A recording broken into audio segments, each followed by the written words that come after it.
If you're wondering why I'm now using a Magnum needle, the reason is simple.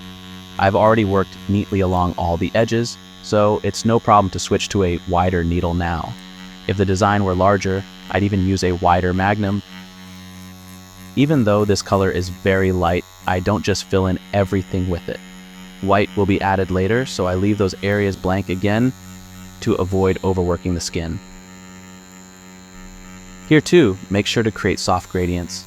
You can clearly see that some areas aren't 100% saturated yet. Those are the exact spots I can go over again because I haven't overworked the skin there.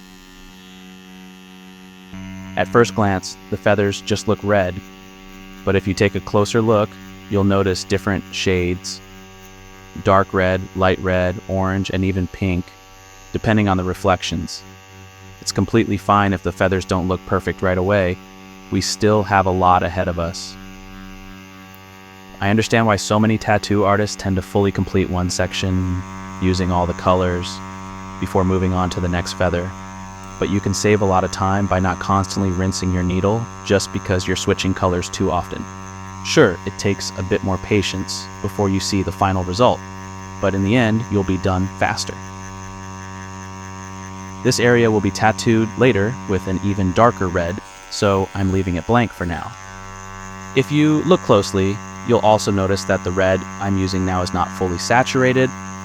That allows me to go over it again later and create a smooth gradient.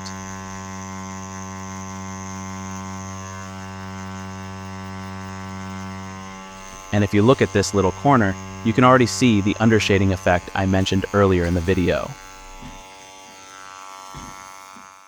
For those of you following along at home, this is what your progress should look like before moving on.